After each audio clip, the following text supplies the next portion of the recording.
The bullet left Drake's pistol aimed at the shelter where Margaret lay dying.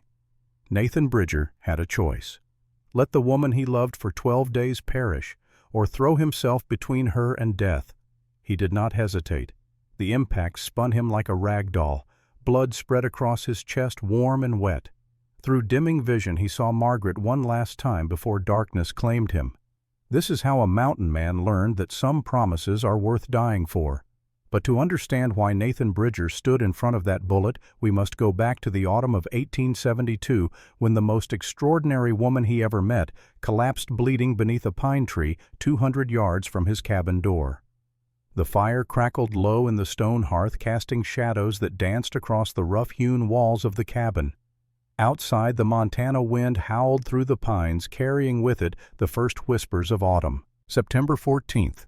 1924 had arrived cold and unforgiving, much like the memories that haunted the old man who sat watching the flames. Nathan Bridger was 84 years old, his hands weathered and scarred from a lifetime in the mountains, wrapped around a tin cup still warm with coffee. The firelight caught the deep lines in his face, each one a map of choices made and prices paid. At 84, he carried his years like stones in a pack, heavy but necessary. Across from him sat his grandson Thomas, 22 years old and restless with the energy of youth. The boy had his bags packed for New York City, ready to leave at dawn for a job with a banking firm. Thomas had spent his whole life in these mountains, but now he was eager to see the world beyond them. The young man's eyes kept drifting to the massive wooden cross hanging above the mantel. It was enormous, nearly 4 feet tall, carved from mountain pine that had aged to a deep honey color. Latin words were etched into the grain, worn smooth by decades, but still legible in the dancing firelight. Fortitudo mea et laus mea Dominus. The Lord is my strength and my glory. Thomas had seen that cross his entire life, had asked about it every year since he was old enough to talk. And every year his grandfather had simply smiled and changed the subject. But tonight was different. Nathan set down his cup with a soft clink against the wooden table. His hand trembled slightly, not from age, but from the weight of what he was about to share. "That cross," Nathan said, his voice cutting through the silence like an axe through kindling, "was made by a woman who understood that some promises are worth dying for." Thomas straightened in his chair, sensing that tonight, finally, he would hear the story. "She gave it to me on her deathbed." Nathan continued, his eyes distant. "Told me to remember that vows matter, even when keeping them costs everything." The wind outside intensified, rattling the shutters. Nathan poured whiskey into his cup, the amber liquid catching the light like captured sunlight. His hands, steady as stone when handling a rifle, shook as he raised the cup to his lips. "You're leaving tomorrow," Nathan said. It was not a question.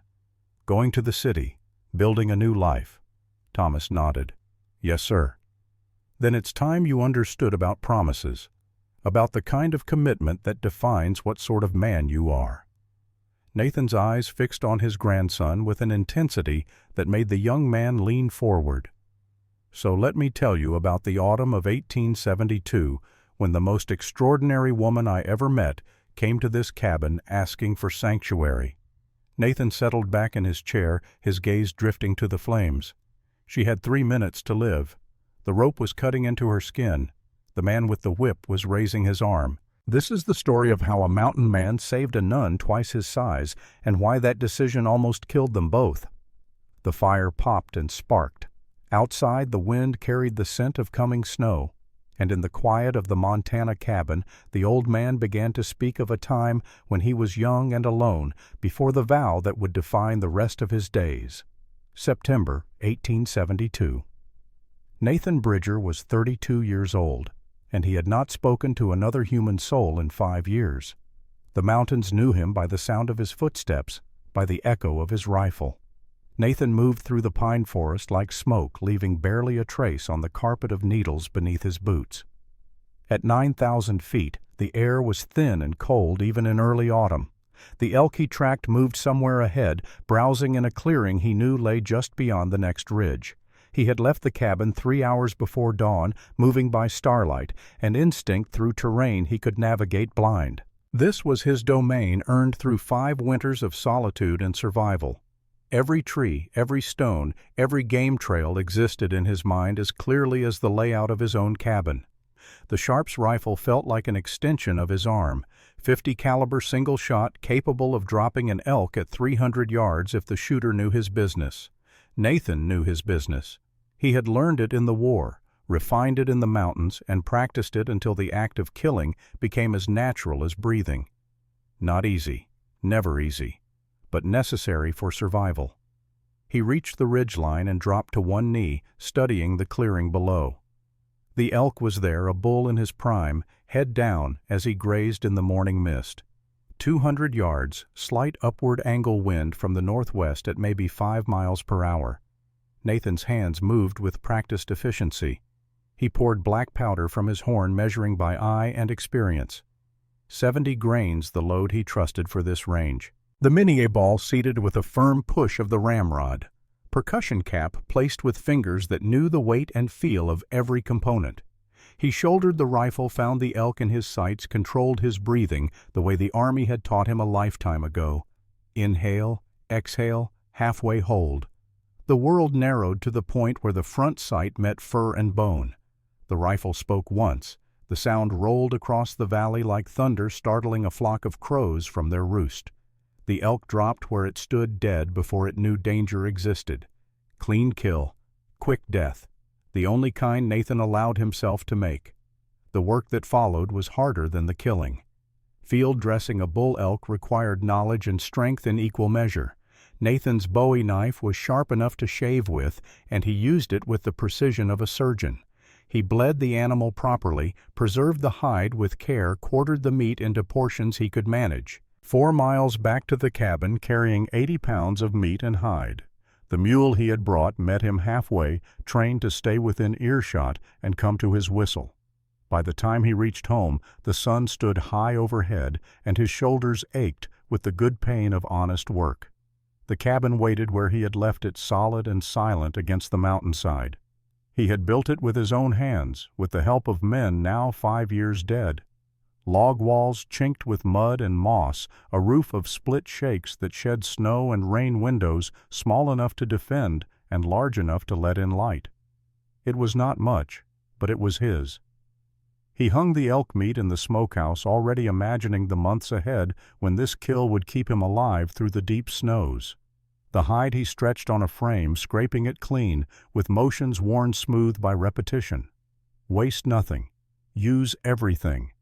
The mountain provided, but only for those who respected its terms. Inside the cabin, order reigned in the chaos of survival. His arsenal lined one wall. 2 percussion cap rifles, the Sharps, a Colt Navy revolver that had seen him through the war. Powder horns and bullet molds, cleaning rods and patches, percussion caps stored in tins that once held tobacco. Each weapon maintained with a devotion that bordered on religious. In the mountains, a fouled rifle meant death, as surely as a fall from a cliff. His workshop occupied the corner by the window where the light was best. Leather tools for making moccasins and repairs, a bullet mold for casting fresh rounds, powder measures and scales. Everything a man needed to sustain himself beyond the reach of civilization. But it was the bookshelf that would have surprised anyone who expected a hermit to be ignorant. Shakespeare sat beside a surveying manual. A medical text shared space with the King James Bible. These were the companions of his solitude, voices from the world he had left behind. He had not always been alone. The wedding ring he still wore testified to that. 5 years had passed, but some habits proved harder to break than others. Every evening he still set the table for 3. Every night he still read aloud from the book of fairy tales his son had loved. The words fell into empty air, but he spoke them anyway. It was the closest thing to prayer he allowed himself any more. Emma had died first. The fever took her in 2 days, burning through her body while he was gone chasing elk through these same mountains. Daniel followed his mother 3 days later, too small to fight what she could not defeat. The neighbor who found them had buried them properly, dug the graves deep in the rocky soil behind the cabin. Nathan had returned to find 2 fresh mounds of earth and a note weighted down by a stone. "Sorry for your loss. They're with God now." He had not fired his rifle in anger since the war ended. That day he came close. Instead, he removed his wedding ring and placed it in a wooden box with Emma's locket and Daniel's toy soldier. He closed the box, put it on a high shelf, and swore he would never fail anyone again, because he would never allow himself to care for anyone again. 5 years of silence followed, 5 years of talking only to himself in the empty cabin, 5 years of survival stripped down to its essential elements: hunt, gather, prepare, endure, repeat. He went to town twice a year trading furs and meat for the few supplies he could not make or find. The merchants knew him as the silent mountain man who paid in cash and never lingered to talk. That suited him perfectly. On this particular September afternoon, as he finished storing the elk meat and cleaning his rifle, something made him pause. A feeling, perhaps, an instinct honed by years of reading the mountain's moods. He walked outside and studied the sky. Clouds built to the northwest, dark and heavy with the weight of early snow. The temperature had dropped 10 degrees since morning. Birds moved with urgent purpose, seeking shelter before the storm arrived. The animals knew. They always knew before humans did. September snow was rare but not unheard of. When it came hard and fast and deadly. Nathan checked his woodpile, brought the mule into the barn, secured everything that might blow away in high wind. He was battening down for a blow when he saw the tracks. Human tracks. Fresh ones less than 6 hours old. He knelt beside them, reading the story they told. 3 people on foot, walking fast, almost running. 2 wore boots of similar size.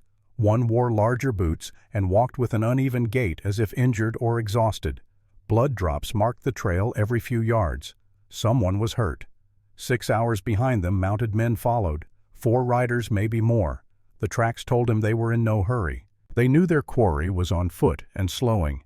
They could afford to take their time. Nathan straightened and looked toward the ridge where the tracks led. The prints were heading straight toward his cabin, not his business. People died in the mountains all the time. The smart ones stayed out of other people's troubles. He went back to his preparations, trying to ignore what he had seen. But his hands kept returning to the window. His eyes kept searching the tree line. Finally, with a curse that would have made Emma blush, he grabbed his rifle and followed the tracks. He told himself he was just scouting, just making sure whoever was out there did not bring trouble to his doorstep. He told himself a lot of things as he moved through the forest, following sign that grew fresher with each passing mile. He found where they had stopped to rest, found where the injured one had collapsed and the others had helped them up, found where they had shared what looked like their last piece of breadcrumbs scattered on a flat rock. The storm was coming on fast now. The first flakes began to fall fat and wet. Within an hour, visibility would drop to nothing. Anyone caught in the open would die before morning. Nathan picked up his pace, moving faster than caution suggested. He did not examine why, did not question the urgency building in his chest. He just moved, following the tracks back toward his cabin, realizing with cold certainty that these people were heading straight for his door. The sun was setting when he found her. She was not at his cabin. She was 200 yards short of it, collapsed beneath a massive pine tree, her body partially hidden by a drift of fallen needles. For a moment, Nathan thought she was dead. Then he saw her chest rise and fall, shallow breaths, labored, but alive. He approached slowly, rifle ready, scanning the surrounding forest for threats. The 4 riders were nowhere to be seen, but their tracks were close. They had passed within a quarter mile, heading east, probably thinking their quarry had gone that direction. But she had not gone east. She had come here. Nathan knelt beside her and felt his breath catch in his throat. She was enormous, not fat, not soft, but tall and broad and muscled in a way that made Nathan at 5 feet 10 inches and 160 pounds feel suddenly small. She had to be 6 feet 3 inches tall, maybe more. Her shoulders were as wide as a blacksmith's. Her arms, visible where her torn black dress had ripped away, were corded with muscle that would have made most men envious. Her skin was a light brown, the color of honey mixed with cream. Native blood clearly mixed with something else. Irish maybe, or Scots. Her hair was long and black as a raven's wing, matted now with blood and pine needles. She wore the tattered remains of what had once been a nun's habit, black wool torn and filthy, soaked with blood from a wound in her left shoulder. Nathan placed his hand on that shoulder, meaning to check the injury, and was startled by how broad it felt, wider than both his hands put together. She groaned and tried to sit up. Even sitting, even weakened and bleeding, she was nearly as tall as Nathan kneeling beside her. Her eyes opened, and he found himself looking into irises the color of dark chocolate flecked with gold. "Who did this to you?" Nathan asked, his voice rough from months of disuse. She blinked, trying to focus. Her lips moved, but no sound came out at first. Then, in a voice like gravel and honey mixed together, she whispered, "4 men. They will come back." "Who are you?" She hesitated, as if the question required more thought than she could manage. "Margaret. Margaret Stone. They call me—" She paused, pain flickering across her face. "The giant nun." Nathan's eyes went to her habit again. "You're a nun." "Was. Not anymore." Before he could ask what she meant, the sound of horses drifted through the trees, distant but growing closer. Nathan looked toward the sound, then back at Margaret. Her face had gone pale, not just from blood loss, but from fear. "Can you walk?" She tried to stand and made it halfway before her legs buckled. Nathan caught her, or tried to. The impact of her falling weight drove him to his knees. She had to weigh 180 pounds, maybe more, all of it muscle and bone and desperation. "I am sorry," she whispered. "I am too heavy." The horses were closer now. Nathan could hear voices calling to each other. They were searching, spreading out, getting nearer. He made a decision that would change everything. "Do you trust me?" Margaret looked at him for 2 full seconds. In her eyes, Nathan saw a lifetime of being judged, of being called too big, too strong, too much. He saw pain and fear and something else, a desperate hope that maybe just this once someone would not turn her away. She nodded. Nathan shouldered his rifle and grabbed Margaret under the arms. He lifted with his legs, every muscle in his body straining. She was the heaviest thing he had ever carried, but he managed to get her upright, get her arm over his shoulders. "Hold on to me." They stumbled through the forest together, an odd and desperate pair. Nathan half carrying, half dragging a woman who towered over him, Margaret trying to walk on legs that would not quite obey. The cabin appeared through the trees like salvation. Nathan kicked the door open, hauled Margaret inside, slammed the door shut, and dropped the heavy bar across it. He eased Margaret onto his bed. The frame, built for a man Emma's size, groaned under her weight but held. Nathan moved to the window and peered through a gap in the shutters. 4 riders emerged from the tree line. The one in front was large, red-bearded, sitting his horse like he had been born in the saddle. The other 3 were younger, harder, the kind of men who hired out their guns and did not ask questions about the work. They stopped 50 yards from the cabin. The red-bearded man stood in his stirrups, scanning the area. Nathan held perfectly still, barely breathing. From the bed behind him, Margaret was silent as death. The red-bearded man said something to his companions. They fanned out, circling the cabin at a distance, looking for tracks. The snow was falling harder now, covering any sign of Nathan's passage. Within minutes, the tracks he and Margaret had left would be invisible. The riders searched for 10 minutes that felt like hours. Then the red-bearded man raised his hand and pointed west. They turned their horses and rode in that direction, away from the cabin. But Nathan knew they would not go far. Not in this storm. They would make camp and wait for morning. He turned from the window to find Margaret watching him. Her dark eyes were clearer now, focused, despite the pain etched in every line of her face. "Why?" she asked. "Why help me?" "You do not know who I am." Nathan moved to the stove and started building up the fire.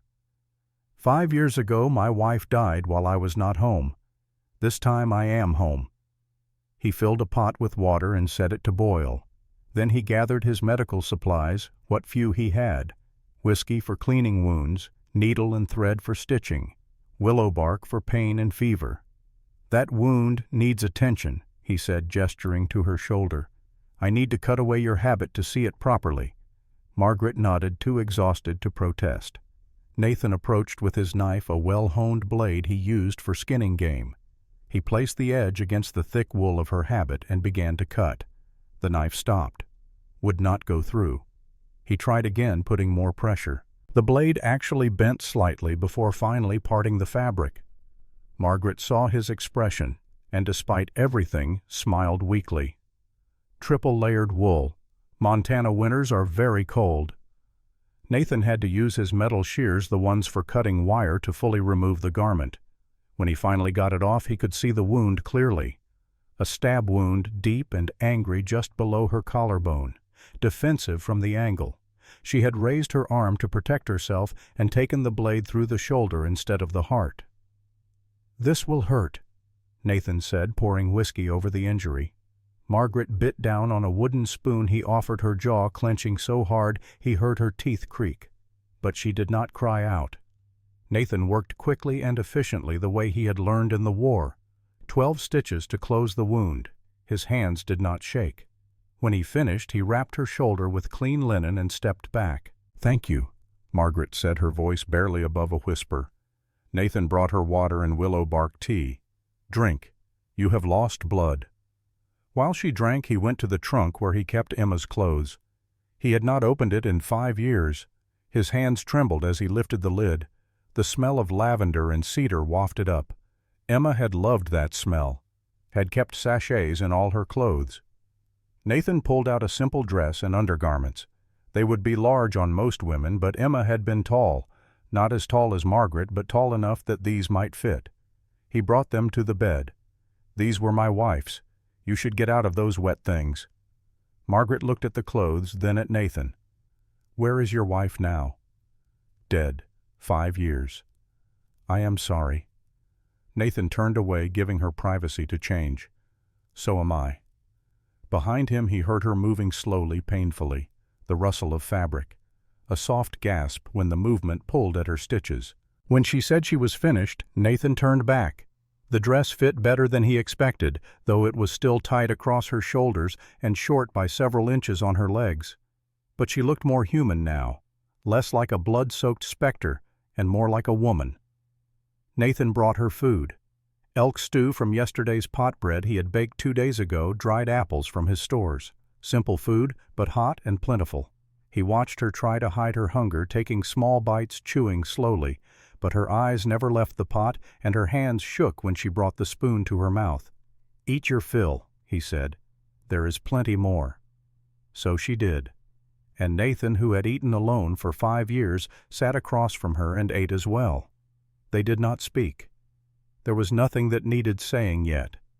When the meal was finished, Margaret set down her bowl and looked at him with those dark, gold-flecked eyes. "You asked who hurt me," she said. "I should tell you. So you know what you have brought into your home." Nathan poured coffee for them both and waited. "I was at St. Catherine's Mission." Margaret began, her voice steady despite the emotion Nathan could see building behind her eyes. 40 miles east of here. It is an orphanage and a shelter for women who have been beaten by their husbands." She wrapped her large hands around the coffee cup and Nathan noticed they were shaking. "I grew up there. All of us did. My mother was Shoshone. My father was Irish. My mother died giving birth to me. My father left me on the steps of St. Catherine's when I was 3 days old." She paused, taking a sip of coffee. "Mother Superior Agnes Winters raised me, taught me to read Latin to write, to understand that being different was not the same as being wrong." "Different how?" Nathan asked, though he could see how, could not help but see how.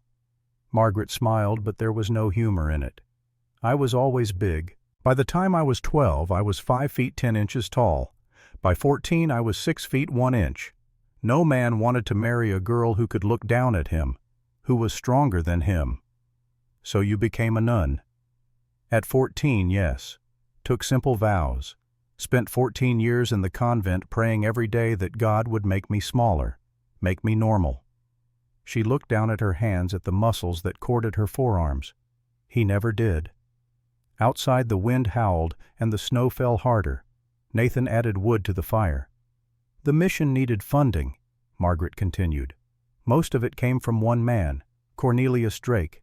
He owns 200,000 acres of cattle range, built half the towns between here and Helena. Everyone called him a benefactor, a pillar of the community. Her voice had gone flat, empty of inflection, the tone of someone reciting facts to avoid feeling them. His wife died in 1868.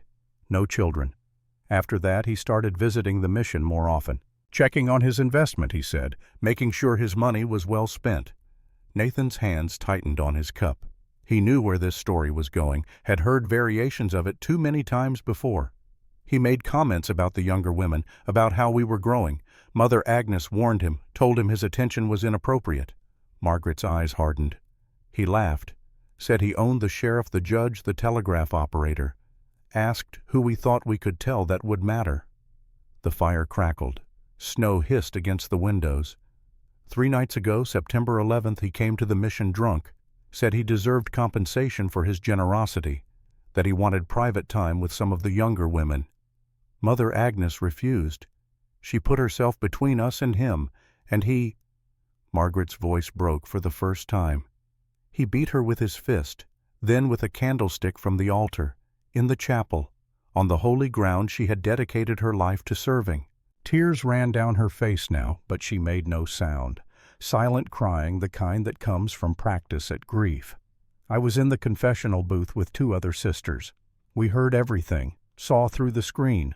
We wanted to rush out to stop him, but there were 4 men with Drake. If we had tried, we would all be dead. What happened to Mother Agnes? When he finished, she was still breathing, barely. He told his men accidents happen to old women. They laughed.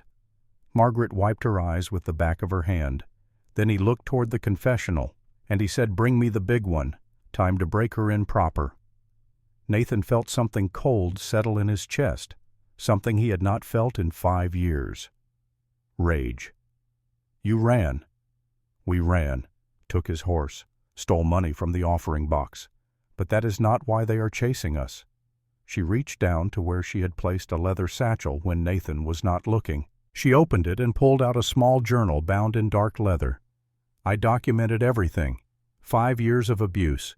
Names, dates, which women he hurt. How he stole land from families who could not pay his prices. Which officials he bought. All of it." She handed the journal to Nathan. He opened it and began to read by firelight. Each page was a catalog of crimes: land fraud, assault, bribery, missing girls sold to brothels and mining camps, the systematic corruption of an entire territory, all traced back to one man's appetite for power and cruelty. "This would hang him," Nathan said.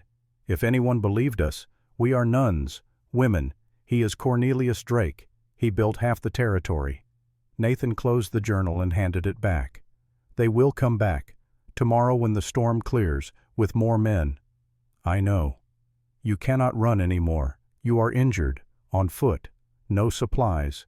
They are mounted and rested. You will make maybe 5 miles before they run you down." "So what do I do?" Nathan stood and walked to the high shelf where he kept the wooden box. He had not touched it in 5 years. His hands trembled as he lifted it down. Inside were Emma's locket, Daniel's toy soldier, and the wedding ring he had removed the day he buried them.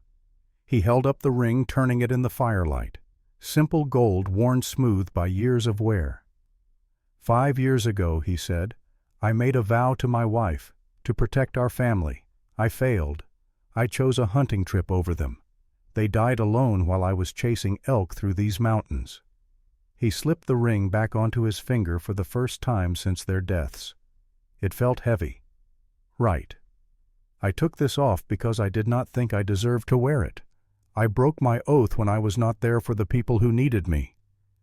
He looked at Margaret, this huge, frightened, fierce woman who had stumbled into his life asking for help. You asked for sanctuary. I gave you shelter.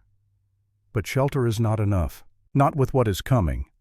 Nathan walked to the fireplace and placed one hand on the Bible that sat on the mantel, Emma's Bible.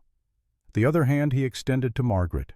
I swear before God Almighty I will protect you. I will stand between you and Drake's men. I will not run. I will not surrender. If they want you, they go through me. He met her eyes. And I swear on my wife's memory and my son's grave that I will not fail this oath." The cabin fell silent except for the crackle of the fire. Outside the storm raged. The snow fell thick and heavy, covering the world in white silence. Margaret stood slowly, wincing at the pain in her shoulder. She crossed the cabin and placed her hand on the Bible beside Nathan's. Her hand was twice the size of his, calloused and strong and shaking with emotion. "Then I swear I will not run either," she said, her voice firm despite the tears on her cheeks. "We fight together." Two hands on the Bible, one small and scarred, one large and powerful, both committed to the same impossible promise. "Why?" Margaret asked again. "You still have not answered. Why risk everything for me?" Nathan looked at her, this woman who was so obviously different, so obviously marked by a cruel world, as something to be mocked or feared or used. "I saw men die by the thousands at Shiloh," he said quietly. "The best men I knew fought because when the test came they could not live with themselves if they ran. This is my test, and I will not run." Margaret knelt down, bringing herself to eye level with Nathan. Even kneeling, even wounded, she radiated a kind of strength that had nothing to do with muscle. "Thank you," she whispered. Then she leaned forward and kissed him. Just a brief touch of lips, 3 seconds at most. When she pulled back, both of them were shaking. "I am sorry," Margaret said. "I should not have. Do not apologize." They stood there in the firelight, two broken people who had found each other in a storm, bound now by an oath that might kill them both. Outside, 4 men made camp in the snow, waiting for dawn. Inside, Nathan and Margaret prepared for war. Dawn came the way it always did in the mountains after a storm. Clean, brutal, honest.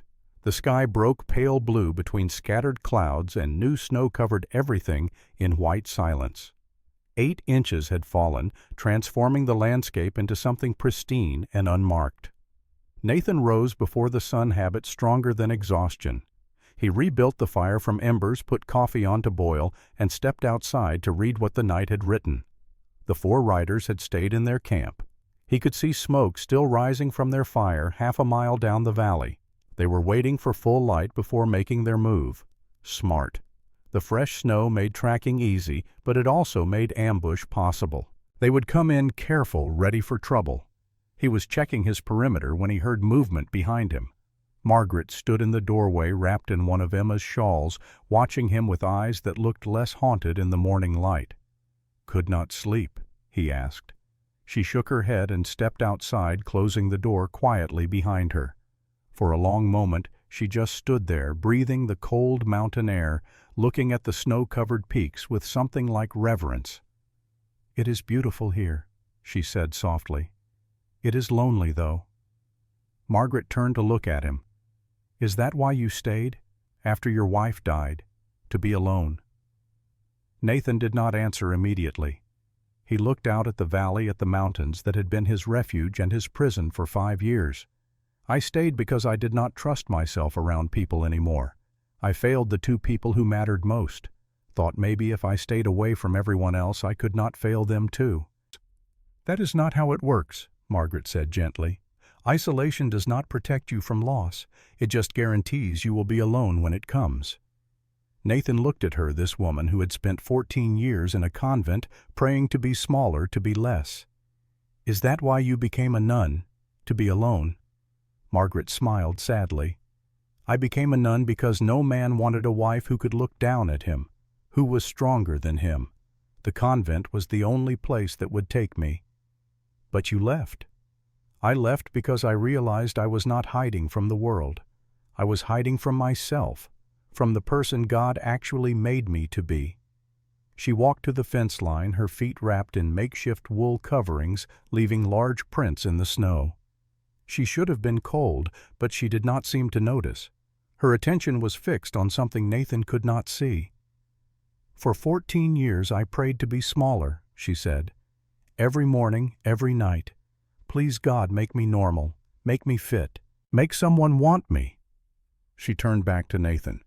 "And then 3 nights ago when Drake was beating Mother Agnes, I realized something.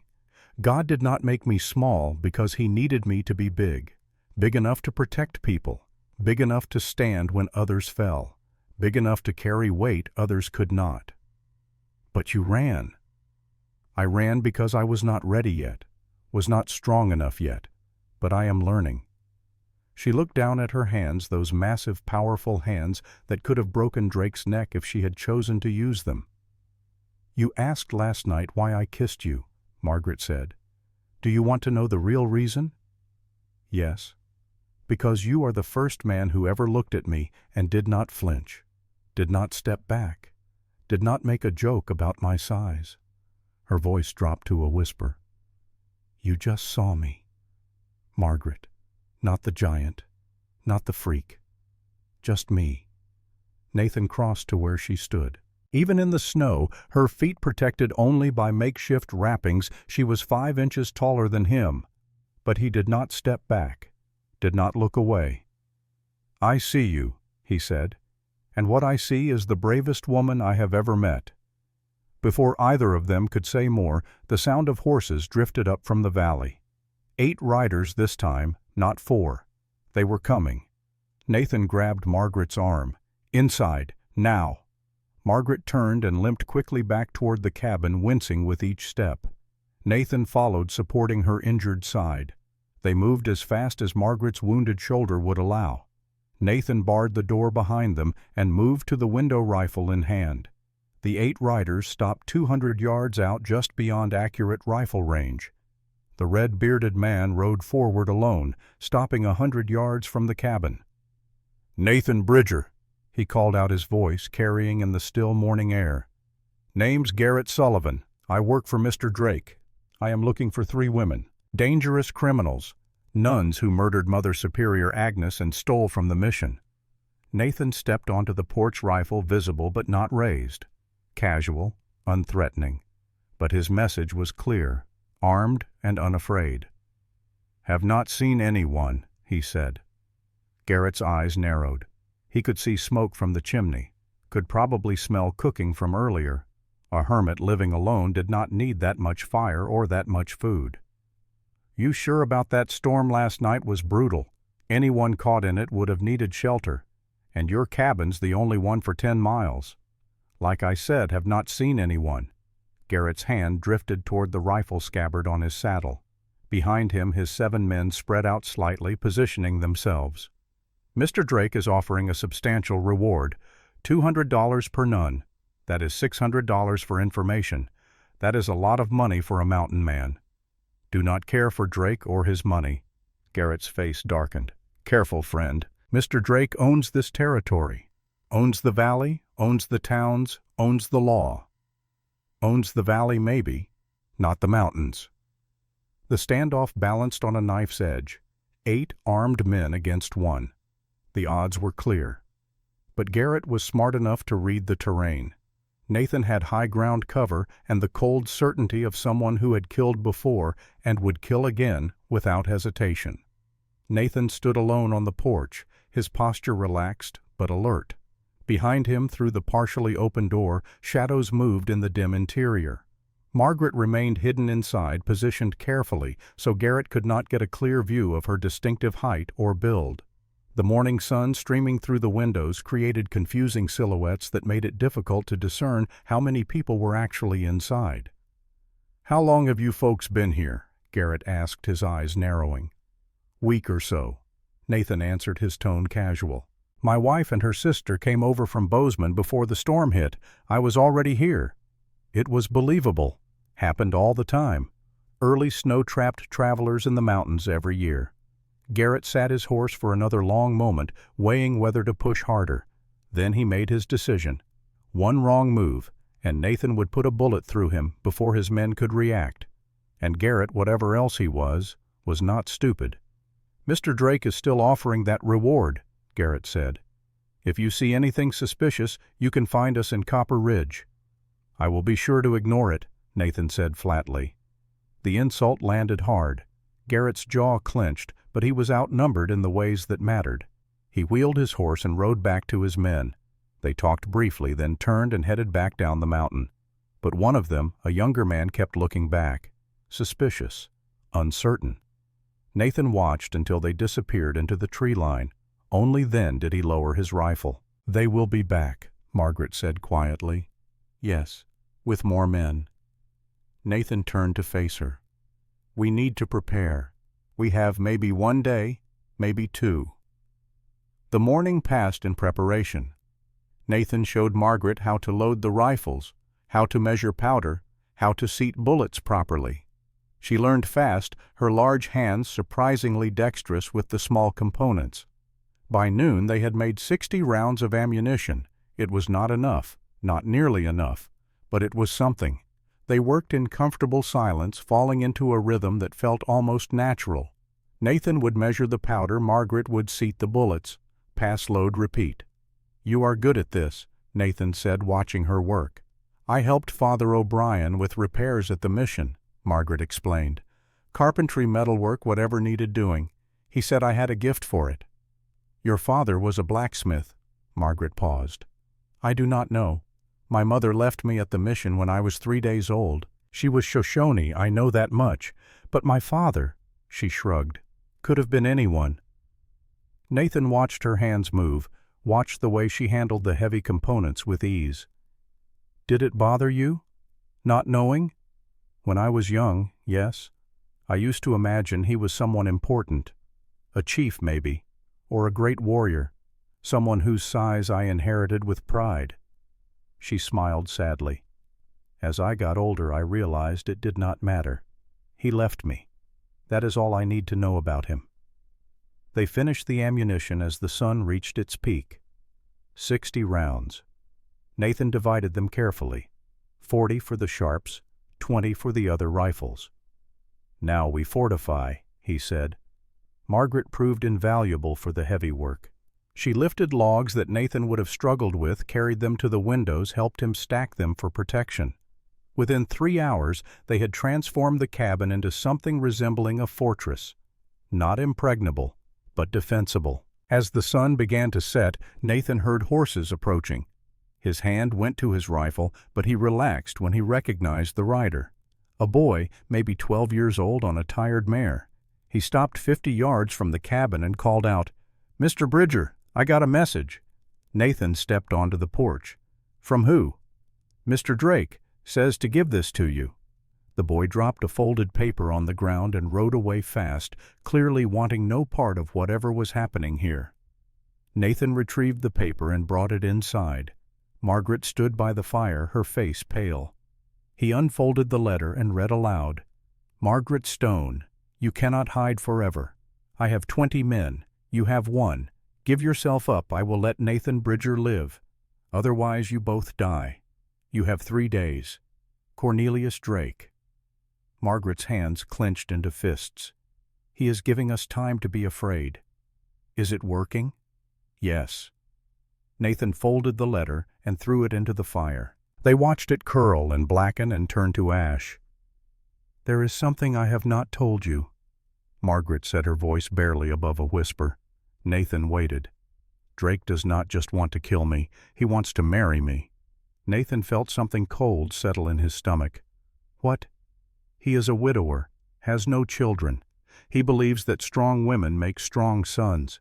He has been watching me since I was 16, waiting for me to grow." She wrapped her arms around herself, suddenly looking small despite her size. "When I refused him, when Mother Agnes protected me, that is when he killed her, to show me what happens to people who stand between him and what he wants." Nathan crossed to where she stood. "He thinks you are livestock, something to be bred." "Yes, and you ran."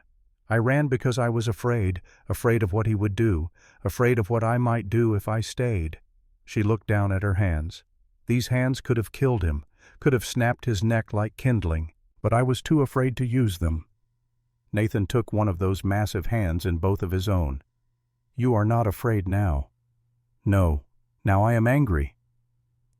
That night, as they ate a simple meal of bread and dried meat, Nathan felt something shift between them, an awareness that had been building since the moment he found her bleeding under the pine tree. Margaret caught him looking at her and smiled. "What are you thinking?" "That you are the most extraordinary person I have ever met. Extraordinary because I am big. Extraordinary because you are brave. because you ran 60 miles through wilderness rather than submit, because you documented Drake's crimes for 5 years knowing it might get you killed, because you are still here, still fighting when most people would have given up. Margaret's eyes filled with tears. I do not feel brave. I feel terrified.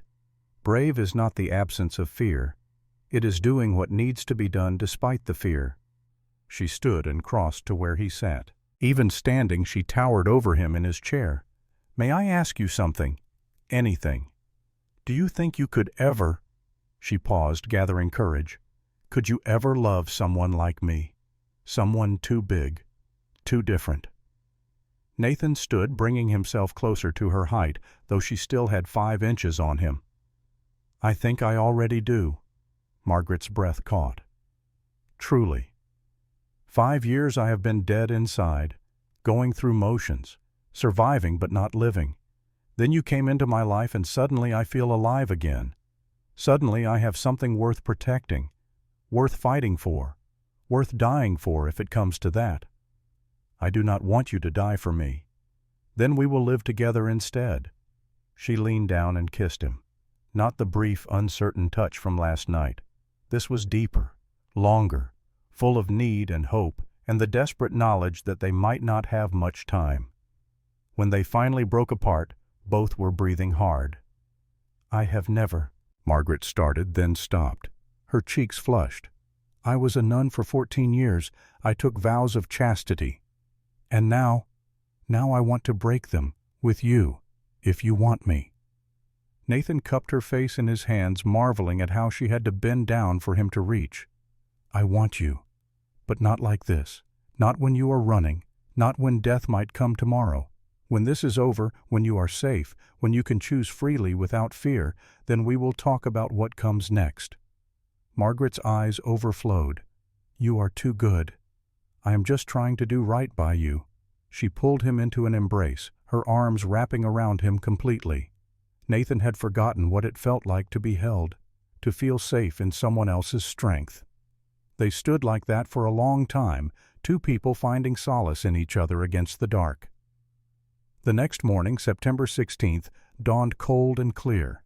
Nathan woke to find Margaret already up, standing by the window watching the valley. They are still there, she said. I can see their smoke. They are waiting. Garrett is probably riding to Copper Ridge for reinforcements. How long do we have? Today, maybe tomorrow. By the day after they will come with enough men to overwhelm us. Margaret turned from the window. Then we should leave. Go deeper into the mountains where they cannot follow. Nathan considered it. We could. But winter is coming. In 2 weeks the high passes will be snowed in. We would be trapped up there with no supplies, no shelter. We would freeze before Christmas. So we stay and fight. We stay and fight. But Nathan was already forming another plan, a desperate one, but possibly their only chance. There is a place, he said, a cave system about 8 miles northeast, at 9,000 feet. I have supplies cached there, enough for a week, maybe 2. You want to hide? I want to buy time. Drake thinks we are here. If we disappear, he will have to search. That search will take time, and while he is searching, maybe we can get word to someone who can help. Who you said Drake owns the law? He owns the local law, but this is federal territory. Land fraud on this scale, attacking women under church protection, that brings in federal marshals. If we can get evidence to Helena— Margaret pulled out her journal. This is evidence. Then we need to get it to Helena, 120 miles, through Drake's territory. We will never make it. Not we. You. Margaret's eyes widened. You want me to go alone? I will stay here. Make it look like we are both still in the cabin. Lead them on a chase while you ride for Helena. No. Her voice was flat, absolute. We made an oath. We stand together. Margaret? No. She crossed to him, placed her large hands on his shoulders. I spent 14 years alone in that convent. I will not be alone again. If we run together. If we fight together. If we die together. Nathan looked into her eyes and saw that she meant every word. Together, then. They prepared to leave within the hour. packed what supplies they could carry, loaded weapons, saddled Nathan's horse and the one they had taken from Drake's men. As they were finishing, the sound of approaching horses drifted up from the valley. Not 8 this time. More. Many more. Nathan climbed to the roof and counted. 12 riders. Maybe 15. Too many to fight. "We need to go now," he called down to Margaret. She emerged from the cabin dressed in men's clothing Nathan had quickly gathered from his old supplies. The dress Emma had lent her was too restrictive for hard riding. Nathan had found an old pair of his work trousers and a thick wool shirt, both from before the war when he was heavier. Even these old clothes. They were too small, straining across her shoulders and short in the legs, but they would have to do. Nathan tried not to stare. Tried and failed. In trousers and a shirt, her strength was even more apparent. She looked like something out of legend. An Amazon. A warrior woman from ancient times. "What?" she asked, seeing his expression. "Nothing. You look too big. I know." "No, you look magnificent." Margaret smiled, a real smile that transformed her whole face. "Thank you." They mounted up and rode northeast away from the approaching riders. The snow was deep, but the horses managed. They moved as quickly as they dared through the forest, putting distance between themselves and the cabin. Behind them, Nathan heard shouts. The riders had reached the cabin, would realize soon that it was empty. The chase was on. They rode hard for 2 hours, climbing steadily. The air grew thinner. The temperature dropped. Margaret's horse, carrying her substantial weight plus supplies, began to struggle. "We should walk," Margaret said. "Give the horses a rest." Nathan wanted to argue, but she was right.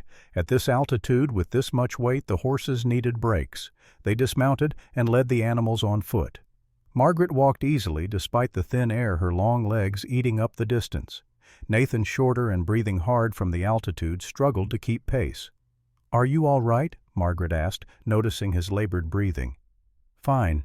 Just not used to this elevation anymore." She slowed her pace to match his. They walked in silence for a while, the only sounds their breathing and the crunch of snow under their feet. "Can I ask you something?" Margaret said. "Of course." "Your wife, Emma, what was she like?" Nathan was quiet for a long moment. He had not spoken Emma's name aloud in 5 years, had barely allowed himself to think it. "She was kind," he said finally. "The kindest person I ever knew. She saw good in everyone, even me. Even you. I came back from the war angry, hard. I had killed 23 men, could remember every face. Emma loved me anyway, saw past the killer to the man underneath." "You still love her?" It was not a question, but Nathan answered anyway.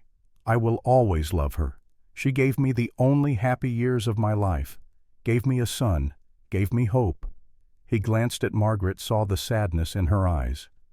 "But she is gone," he continued, "and I think she would want me to live, to love again, to not spend the rest of my life alone in a cabin talking to ghosts." "Do you think you could love someone like me?" Margaret asked. "Someone so different from her?" Nathan stopped walking, turned to face her directly. "I think I already told you last night. I do love you, not despite your differences, because of them, because you are strong where I am weak, brave where I am afraid. Because when I look at you, I do not see someone too big. I see someone exactly the size God meant you to be." Margaret's eyes filled with tears. Before Nathan could react, she dropped to her knees in the snow, bringing herself to his eye level. "I love you too," she whispered. "I did not know I could feel this way, did not know I was allowed to feel this way, but I do." They kissed there in the snow at 9,000 feet, with death possibly hunting them. Kissed like two people who had found something precious and were terrified of losing it. When they finally pulled apart, the sun was setting and the temperature was dropping fast. "We need to reach the cave before dark," Nathan said. They pushed on harder now, knowing that night in the mountains at this altitude, without shelter, meant death. The cave appeared as the last light faded from the sky. Just a dark opening in the rock face, barely visible through the snow and shadow. Nathan led them inside. It was exactly as he remembered, 30 feet deep, 15 feet wide, dry, and protected from the wind. He had cached supplies here 2 years ago. Dried meat flour, coffee blankets, all still there, preserved by the cold. They built a fire near the entrance where the smoke could escape. The flames pushed back the darkness and the cold. Margaret collapsed beside the fire, exhausted from the climb and the day's events. Nathan brought her water and food. Rest. We are safe here for tonight. What about tomorrow? Tomorrow we decide our next move. Margaret ate in silence, then lay down near the fire wrapped in blankets. Nathan sat beside her, keeping watch. Around midnight she spoke into the darkness. Nathan. Yes. I am cold. He added wood to the fire. Better. Not that kind of cold. She paused. I need. Would you hold me? Nathan lay down beside her, or rather she pulled him against her, wrapping her arms and the blankets around him. Her body was warm, solid, real. 14 years, she whispered. No one has touched me in 14 years. Not like this, not with kindness. I am here now. They lay together in the firelight, two people finding comfort in each other's presence. Nathan felt her breathing slow, felt her begin to relax. Tell me about your son, Margaret said quietly. Daniel. Nathan tensed, then forced himself to relax. He was 3 years old, loved horses, loved stories. Every night I would read to him from a book of fairy tales. His favorite was the one about the giant who saved the village. He felt Margaret smile against his shoulder. Ironic, she murmured. Maybe not. Maybe he was preparing me. For what? For you. Margaret turned in his arms, bringing herself face to face with him. Even lying down, she was larger, her frame surrounding his. Do you really believe that God brought us together? I do not know what I believe anymore, but I know this feels right. You feel right. She kissed him then, softly at first, then deeper. Her hands, those massive, powerful hands, cupped his face with surprising gentleness. Nathan responded, pulling her closer. For the first time in 5 years, he felt truly alive, felt desire and need and hope all mixed together. Margaret pulled back slightly, breathing hard. But I do not know how. Neither do I, not really. Emma and I, we were young. It was different. Will you teach me? We will learn together. What followed was tender and awkward and beautiful all at once. Two people who had been alone too long finding connection in the dark. Margaret, so strong in other ways, was uncertain here. Nathan, equally lost, tried to be gentle and patient. There were false starts and nervous laughter and moments where they had to stop and simply hold each other. But there was also wonder and discovery and a growing sense of rightness. When it was over, they lay tangled together under the blankets, the fire burning low, their breathing gradually slowing. Was that? Margaret began. Perfect, Nathan finished. That was perfect. She laughed softly. I do not think it was perfect. I think we were terrible at it. Then we will practice, when we are safe, when we have time. Margaret's laughter faded. If we survive. We will survive. How can you be sure? Because I have something to live for now, and that makes all the difference. They fell asleep, wrapped around each other, two people finding peace in the midst of danger. The explosion woke them just before dawn. Not an actual explosion. The crack and roar of an avalanche, somewhere close. Too close. Nathan was on his feet in seconds, grabbing his rifle. Margaret sat up, disoriented and afraid. The sound grew louder. A rumble like thunder, but deeper, more ominous. Nathan ran to the cave entrance and looked out. His blood went cold. A massive wall of snow was sliding down the mountain face 500 yards above them. 10,000 tons of snow and ice, picking up speed, headed straight for the cave. "Get out!" Nathan screamed. "Now run!" They grabbed what they could and ran. Out of the cave, away from the mountain, stumbling through knee-deep snow as fast as they could move. Behind them, the avalanche hit the cave like the hand of God. Snow filled the entrance, buried their supplies, obliterated any trace that they had been there. The shockwave knocked them both down. Nathan hit the ground hard, the air driven from his lungs. He looked up to see Margaret 10 feet away, face down in the snow, not moving. Margaret. He crawled to her, turned her over. Blood ran from a gash on her forehead where she had struck a rock. Her eyes were closed.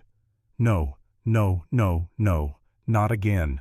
He pressed his fingers to her neck, searching for a pulse. Found it, weak but steady. She was alive. Nathan looked around desperately. The cave was gone. Their supplies were gone. They had one rifle, the clothes on their backs, and nothing else. The temperature was dropping. Storm clouds were building to the west. Another blizzard coming, maybe worse than the last. Margaret groaned and her eyes fluttered open. Nathan, I am here. You hit your head. She tried to sit up and gasped in pain. Her left leg was at an odd angle. Not broken, Nathan thought, but badly twisted. Can you walk? She tried and fell back with a cry of pain. No. Nathan looked at the sky, at the approaching storm, at Margaret's injured leg and bleeding head. They were 8 miles from the cabin at 9,000 feet with no supplies and a blizzard coming. They were going to die, unless he did something. Now.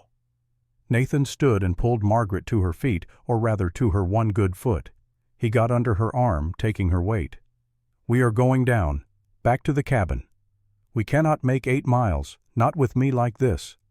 Then we make it as far as we can.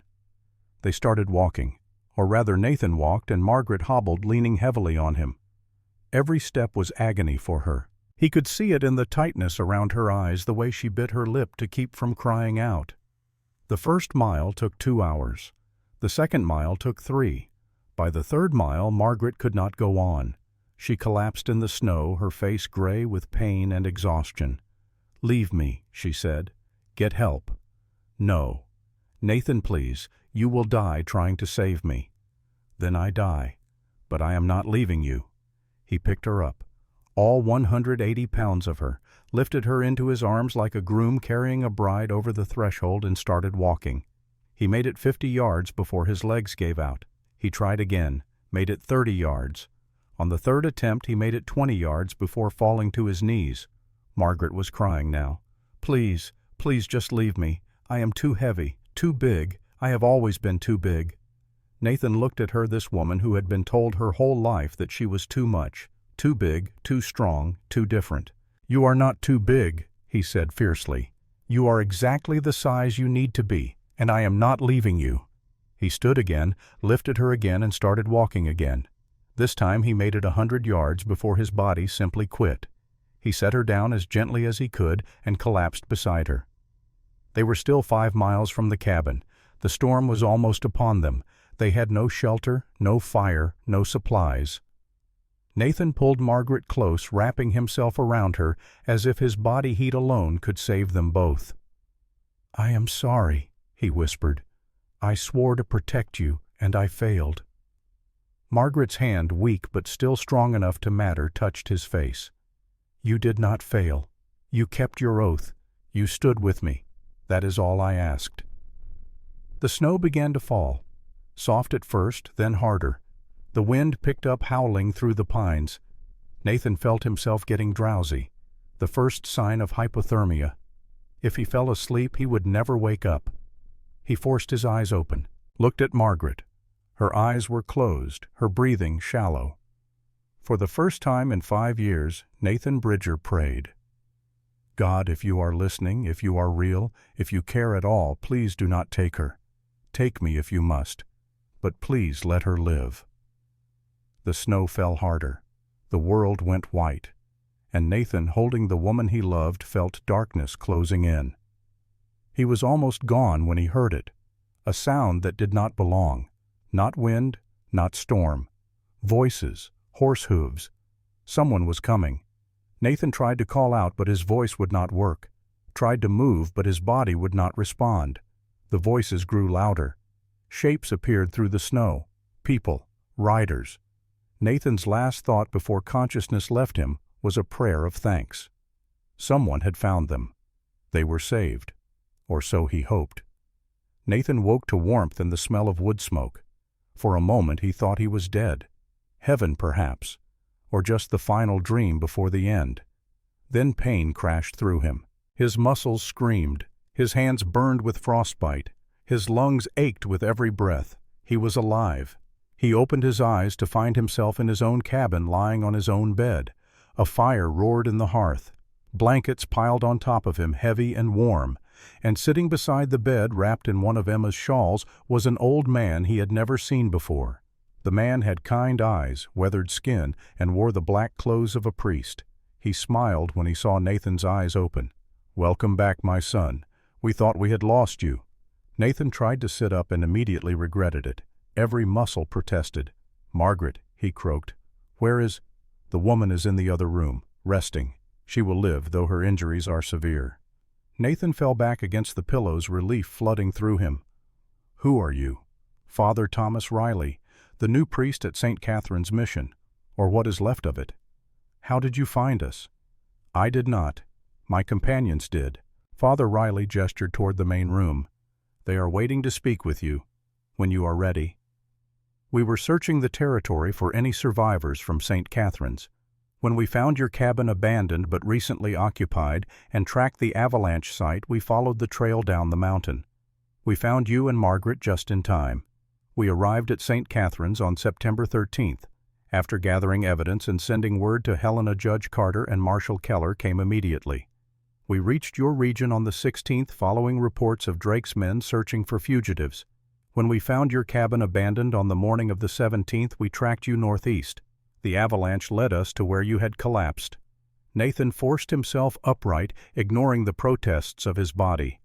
"I am ready now." Father Riley helped him to his feet and into the main room. Two men stood by the fire warming their hands. Nathan recognized neither of them. The first was perhaps 60 years old, distinguished-looking, with sharp eyes that missed nothing. He wore a fine wool coat and carried himself with the bearing of someone accustomed to authority. The second was younger, maybe 40, with the hard look of a man who had spent his life on the frontier. He wore a badge on his chest, not a local sheriff's star, something else. "Mr. Bridger," the older man said, extending his hand. "I am Judge William Carter, Federal Territorial Judge, and this is United States Marshal David Keller." Nathan shook their hands, his mind racing. Federal authorities. Here. "How? I do not understand," Nathan said. "How did you know to come?" "We did not," Judge Carter replied. "Father Riley sent us a telegram 3 days ago from Helena about the situation at St. Catherine's, about Cornelius Drake, about 3 women who had witnessed a murder and were being hunted." Father Riley stepped forward. "I arrived at the mission 2 days after Mother Agnes was killed, found it burned, the children scattered, and Drake's men telling everyone that 3 nuns had murdered her and fled. But I heard confessions from the women in town," the priest continued. 3 of them told me what Drake had done to them. They were too afraid to testify publicly, but they gave me sworn statements." Judge Carter pulled out a leather folder. And then Father Riley found this in Drake's office. He opened the folder to reveal a ledger book, pages filled with neat handwriting. "Drake's personal accounts," the judge explained. "Every bribe he paid, every piece of land he stole, every crime he committed, all documented in his own hand." Nathan stared at the ledger. Why would he keep records of his own crimes? "Arrogance," Marshal Keller said. "Men like Drake think they are untouchable, that the law does not apply to them. He kept these records to remember his victories." "Instead, they will hang him," Judge Carter said with grim satisfaction. "But why did you come here?" Nathan asked. "Because Father Riley told us about Margaret Stone, about her journal documenting Drake's crimes. We needed that journal, and we needed Margaret alive to testify." Nathan felt his chest tighten. "The journal was in the cave. It is buried now, under 10,000 tons of snow." "We know," Father Riley said gently. "But Margaret told us everything when she woke. We have her testimony. Combined with the ledger and the sworn statements from the other women, we have enough to prosecute." The door to the bedroom opened, and Margaret appeared leaning heavily on a makeshift crutch. Her left leg was splinted and bandaged, a white cloth wrapped around her head where she had hit the rock. But her eyes were clear and fierce. "You are supposed to be resting," Father Riley said. "I have rested enough." Margaret's gaze found Nathan, and her expression softened. "You are alive. So are you. She crossed to him, moving awkwardly on the crutch, and took his hand. Even injured, even exhausted, her grip was strong. "They found us just in time," she said. "Father Riley and Marshal Keller. Another hour and we would have been dead." "How did they know where to look?" "They did not," Marshal Keller said. "We were searching for you. Found your cabin abandoned. Saw signs of a struggle. Tracked you northeast and heard the avalanche. Pure luck that we found you when we did." Judge Carter cleared his throat. "We need to discuss what happens next. Drake knows you escaped. He has men watching every road out of the mountains. If we try to move you, they will attack." "So we are trapped," Nathan said. "Not trapped," the marshal replied. "Protected. I have 10 men camped half a mile from here. Federal cavalry. They answer to me, not to Drake. We can hold this position until reinforcements arrive from Helena." "How long?" 3 days, maybe 4. Nathan looked at Margaret. "Can you ride in 3 days?" "I will ride now if I must." "You will do no such thing," Father Riley said firmly. "That leg needs rest, at least a week before you should even think about riding." "We do not have a week," Margaret said. Judge Carter stepped forward. "Then we make our stand here. Hold this cabin until you can travel, and when you can, we ride for Helena under federal protection." "And Drake," Nathan asked, "is about to learn that there are some laws even he cannot buy his way out of," the judge said. The next 3 days passed in tense preparation. Marshal Keller's men fortified the cabin, creating a defensive perimeter. Nathan, still weak but recovering, helped where he could. Margaret, frustrated by her injury, directed operations from a chair by the fire. On the second day, Garrett Sullivan appeared with 15 men. They stopped at the edge of rifle range, and Garrett called out, "Nathan Bridger, Mr. Drake wants to talk." Marshal Keller stepped onto the porch, his badge gleaming in the sunlight. "Tell Drake that United States Marshal David Keller wants to talk to him about murder and land fraud and a dozen other federal crimes." Garrett's face went pale. Federal marshals changed everything. They could not be bought or intimidated. "Marshal," Garrett said carefully, "there has been some misunderstanding." "No misunderstanding. I have a warrant for Drake's arrest. Tell him to surrender himself within 24 hours, or I will come get him." Garrett rode away without another word. That night, Margaret and Nathan sat by the fire while the others slept. Her leg was healing slowly. The swelling had gone down, and she could put some weight on it now. "What happens after?" she asked quietly. "After what? After Drake is arrested? After the trial? After everything?" She looked at him, her dark eyes reflecting firelight. "What happens to us?" Nathan took her hand. "What do you want to happen?" "I want." She paused, gathering courage. "I want what we started in that cave. I want a life with you, a real life, not running, not hiding, just living." "Then that is what we will have." "But I was a nun. Even though I left the convent, even though I broke my vows, people will talk." "Let them talk." "And I am so much bigger than you. People will mock you, say you married a giant." Nathan stood and pulled her up with him, bringing them face to face despite her height advantage. "I do not care what people say. I love you, Margaret Stone. I love your strength and your courage and your size. All of it. Every part of you." Tears streamed down her face. "I love you too. So much it frightens me." "Then we face that fear together." He reached into his pocket and pulled out something small. Emma's wedding ring. He had removed it from his own finger an hour ago. "This was my wife's ring," he said. "I have been wearing it for 5 years, unable to let go, but I think—" His voice caught. "I think she would want you to have it now." He held it out to Margaret. It looked tiny in her large palm. "It will not fit," she said sadly. "Then we will have another one made, one that fits perfectly. But for now, will you wear this? Will you marry me, Margaret Stone?" She nodded, unable to speak through her tears. Nathan slipped the ring onto her smallest finger, the only one it would fit. "When this is over," he promised, "we will do it properly. Church witnesses vows before God. But for now, know that I am yours and you are mine." She kissed him, then bending down to reach him, and Nathan felt something he had not felt in 5 years. Hope for the future. On the morning of the 4th day, September 22nd, a rider approached under a white flag. Not Garrett this time, someone else. Marshal Keller went out to meet him. The conversation was brief. When the marshal returned, his face was grim. "Drake is coming, tomorrow at dawn, with 40 men." Nathan felt his blood run cold. 40. He is making his final play, overwhelming force. He thinks he can kill us all before reinforcements arrive from Helena. Can he? The marshal's silence was answer enough. Judge Carter stood. "Then we need to leave, tonight, under cover of darkness." "Margaret cannot ride that far," Father Riley protested. "She will have to," the judge said bluntly, "because if we stay here, we all die." They prepared to leave as the sun set. Margaret, her face tight with pain, allowed Nathan to help her onto a horse. She sat awkwardly, favoring her injured leg, but she sat. "Can you make it?" Nathan asked. "I have to." They rode out just after midnight.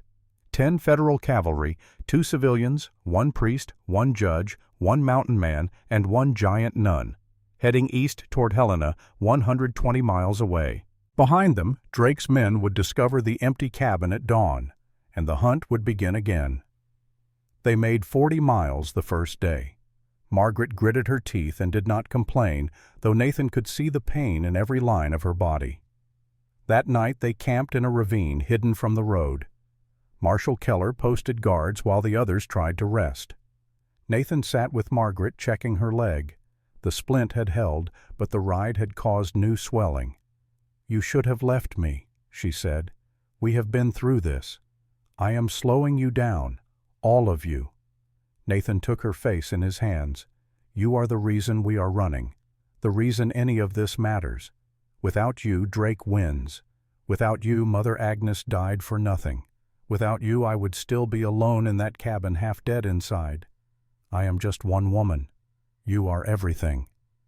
The next day they made 30 miles, the day after that 20.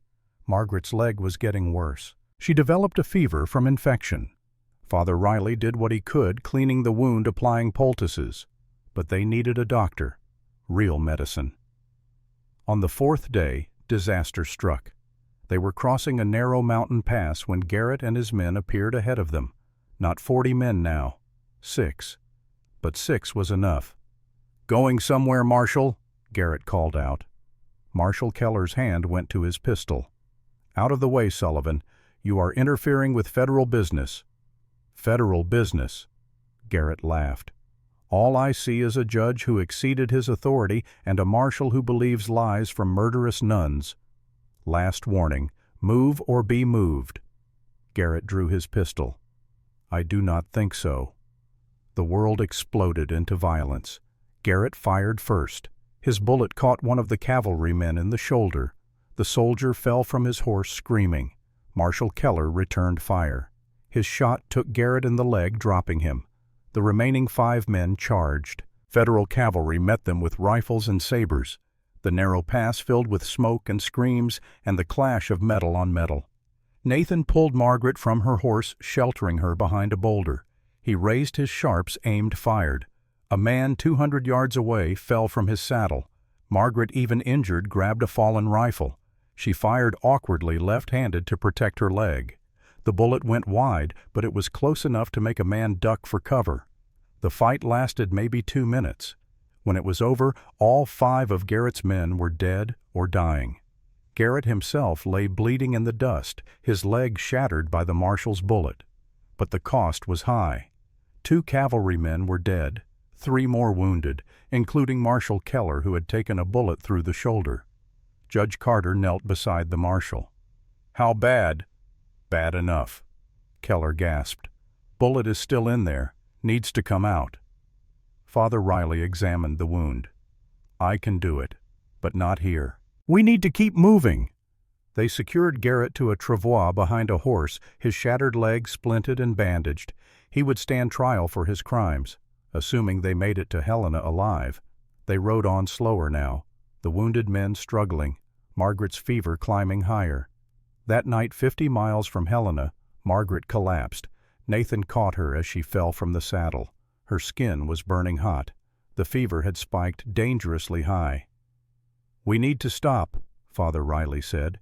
"If we push her further, she will die." But stopping meant giving Drake time to catch up. And Drake, by all reports, was only hours behind them now with 30 men. Judge Carter made the decision. "Nathan, Father Riley, stay with Margaret. The rest of us will ride ahead to Helena. Get help. Bring it back." "You will never make it in time," Nathan said. "We have to try." Marshal Keller, pale from blood loss but still conscious, looked at Nathan. "Keep her alive. We will be back with federal marshals and a doctor. 72 hours. Can you hold for 72 hours? Nathan looked at Margaret, unconscious and burning with fever, looked at the mountains around them, looked at Father Riley, an old priest with no weapons and no skill at fighting. "We will hold," he said. The cavalry rode out, taking the wounded with them, leaving Nathan, Margaret, and Father Riley alone in the wilderness with Drake's men closing in. Father Riley built a shelter from pine branches. Nathan gathered wood for a fire. They laid Margaret inside the shelter, covering her with every blanket they had. The priest bathed her forehead with cool water. "The fever is very high. If it does not break soon—" "It will break," Nathan said. Not because he believed it, because he had to believe it. That night, Nathan sat beside Margaret while Father Riley prayed. The old priest's Latin words washed over them, a comfort, even if Nathan did not understand them all. "She spoke of you," Father Riley said when his prayers were finished. "In her delirium, called your name, said you had saved her. I did not save her, I just refused to abandon her. Sometimes that is the same thing." Around midnight, Margaret's eyes opened. They were glassy with fever, unfocused. "Nathan," she whispered, "I am here. I saw Emma." Nathan's heart clenched. "You are delirious. You did not see my wife." "She was beautiful," she said. Margaret's eyes drifted closed. "She said you will be happy now, that it is all right to love again." "Stay with me," Nathan begged. "Please, do not leave me." But Margaret had slipped back into unconsciousness. Father Riley placed a hand on Nathan's shoulder. "Pray with me." "I do not know how anymore." "Then I will pray for both of us."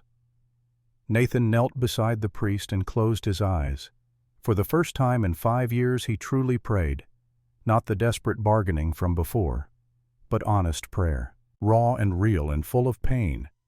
"God, if you are there, if you care, please help her. Not for me, for her. She has suffered enough.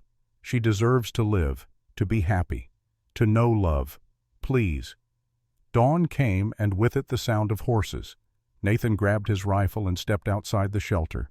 Father Riley stood beside him, unarmed but unafraid. 30 riders emerged from the trees. At their head, on a black stallion, rode a man Nathan had never seen but knew instantly: Cornelius Drake. He was in his 50s, tall and broad-shouldered, with the bearing of someone accustomed to command. His face was handsome in a hard way, all sharp angles and cold calculation. He smiled when he saw Nathan, a predator's smile. "Nathan Bridger," Drake said, "I have heard so much about you." "Cornelius Drake, I have heard you are a murderer and a rapist." The smile did not waver. Strong words from a man with 1 rifle against 30. Strong enough. Drake dismounted and walked forward, stopping 20 feet from Nathan. Close enough to talk, far enough to be safe from a sudden attack. "I am a reasonable man," Drake said. "I will make you a reasonable offer. Give me Margaret Stone and I will let you and the priest go. You can walk away from this. Live your life in peace." "No. Think carefully.